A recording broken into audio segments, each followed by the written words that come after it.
This is the Know Your Law series by Barefoot Law, a non-profit organization which uses digital innovation and technology to provide free legal information and guidance for all. For more information, visit www.barefootlaw.org. Welcome back. We're still on the Know Your Law series where we are discussing everything contracts. So we're still joined by Ken, discussing all the questions, telling us everything that we need to know about contracts. So Ken, yes, please. I have a few more questions. If we are three people, that want three different things from each other, should we have one contract? Or should we just go ahead and get three different contracts to make sure that all our needs are satisfied? That's a good question. And you're also able to mention exactly the nature of why you're contracting.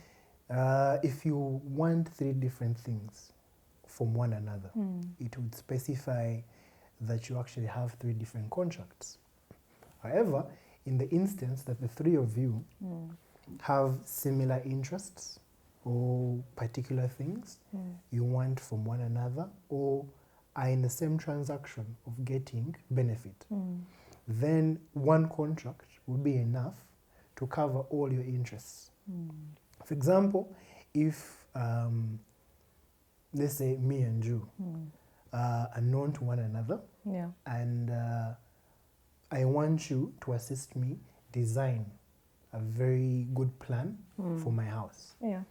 And I do not have the necessary funds to be able to pay and also build my house. However, I know of a money lender.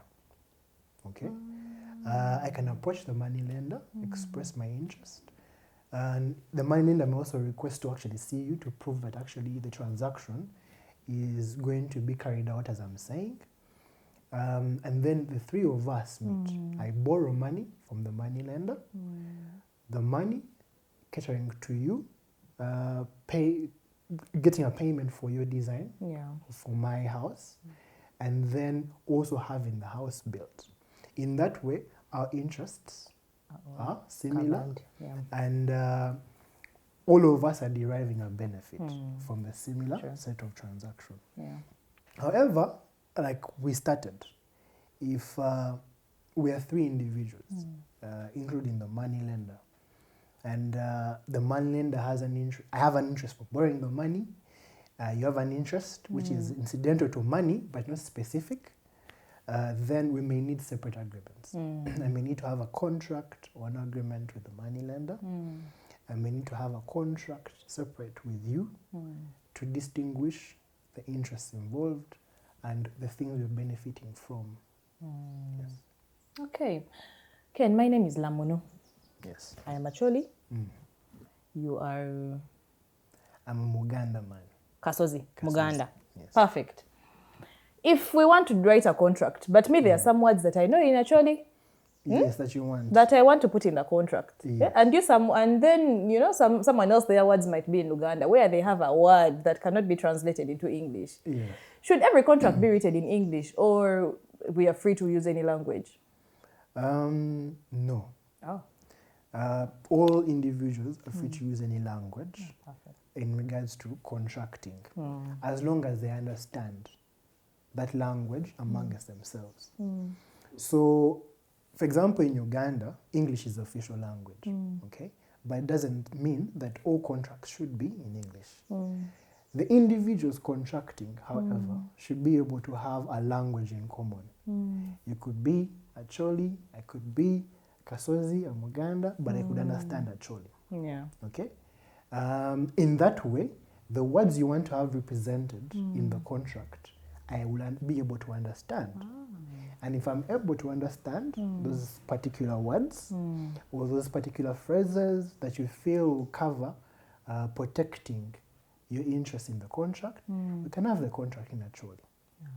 In that way, even other individuals with various languages can actually use those languages to contract, as long as it can be interpreted that they both understood why they were contracting and the main reason under that contract. Oh, I like that. I like that. The law makes it easier for everyone to be able to, get into everything lawfully. Now, the president told people, drunkards, to drink from home. He told us to drink from home and lie on the floor when you get drunk.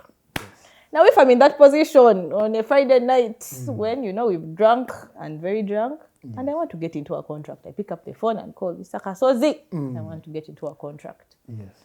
Am I allowed? Thank you for that question. There have actually been scenarios like that. Ordinarily, the law would not permit a person or would not respect a contract by individuals entering into it while drunk. The reason is those individuals who are in a drunk state are regarded to have impaired understanding at the time. Okay. So they will not have a capacity to fulfill the requirements of having a valid and enforceable contract. Yeah. And one of the requirements for a valid and enforceable contract is a capacity to have a meeting of minds and is a capacity to also be able to be bound, right, by the agreement they make. Individuals who are drunk may have an impaired understanding, as I mentioned, and may not be in a position which can be represented to be agreeing to something they can be bound to after entering into a contract. Okay. So it may not be, you may enter into a contract, but it won't be respected. Therefore, it won't be enforceable.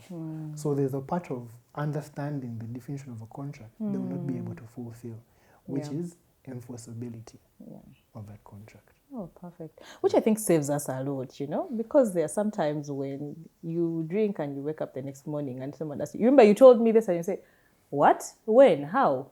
So that will save you a lot.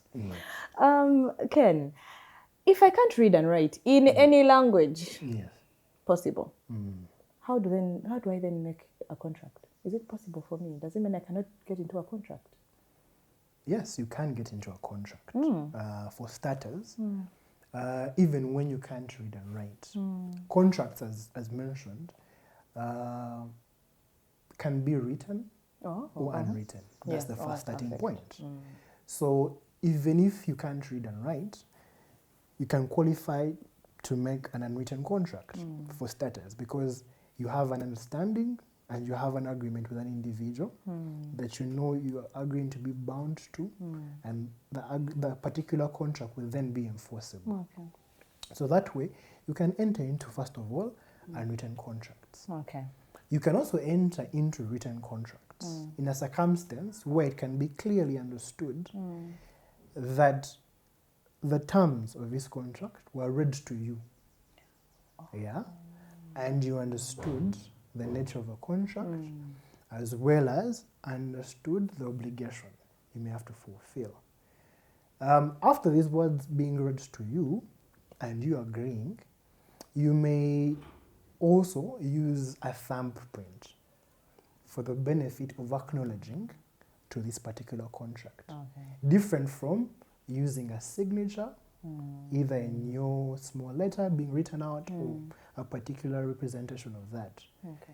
The thumbprint would be sufficient to show that you understood the contract and you were able to acknowledge by way of a thumbprint. Okay. And then that brings a question to mind.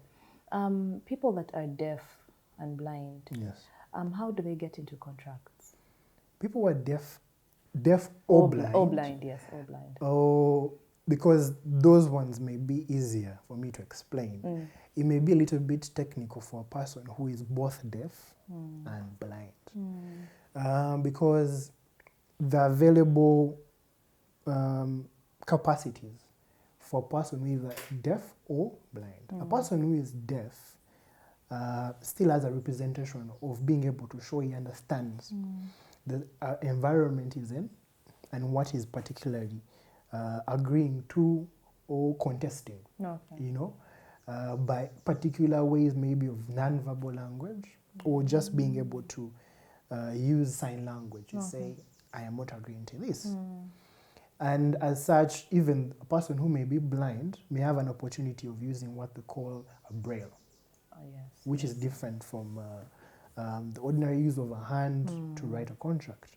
So first off, a person who is either deaf or blind could possibly be able to enter into a contract using an expression or a particular means that shows they understand the terms of a contract. Where you're deaf, you may not be able to speak or hear, but you may be able to use sign language, which may be able to enter into a particular contract which is unwritten for starters. A person who is blind may also be able to enter into a contract, even being written, by way of using an alternative, which is the braille, expressing exactly what they want to be able to do, and also probably having witnesses assisting in the process of contracting. Okay. Yes. And then if people are really ill, people who are really ill, in fact, two different groups of people that are really ill and those that are mentally ill, can they also get into contracts?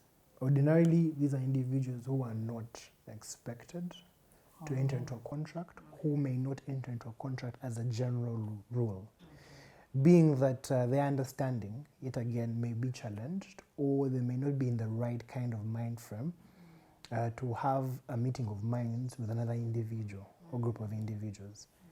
I'll start with individuals who are sick or really ill, as you mentioned. They, on an exceptional side of things, may have moments where they're not in severe pain or illness. And in those moments, they may be interpreted to have a bit of capacity to understand the environment, communicate, and agree to particular things. In the moments where they're not seen as severely ill, and if it can be interpreted that they agreed to a particular contract when they are not impaired by illness, then it could suffice to bring into force a legal agreement enforceable under the law, which is a contract. Similarly to the mentally ill individuals. On an exceptional side, if there was a moment that can be interpreted as a person actually being able to understand what they were trying to contract to and understand the individual they're contracting with, in those moments, they may be able to enter into a contract which may be enforceable. But again, I must specify that these are exceptional circumstances. Okay. All right, Ken. Wow, that has been very insightful. Thank you very much. You're welcome. Thank you very much. And thank you as well to our viewers that have made sure they have sat through it all. I'd just like to tell you that you matter to us. And because of that, we would like you to keep alive for us, your families, for yourselves. Just keep alive during this time. As you can see, Kennedy and I are keeping our distance. It is very important that during this COVID period, you maintain all the SOPs so that we can remain alive. Should you want more information on the law and any question that you might have, just subscribe to our channel, like this video, and share. I cannot express enough how much you need to share so that other people know about it, and then we can inform as many people as possible. Our contact details are going to be shared below, so just look below and make sure you write them down or just have them somewhere so that you can reach us at any time for free legal guidance. Thank you very much.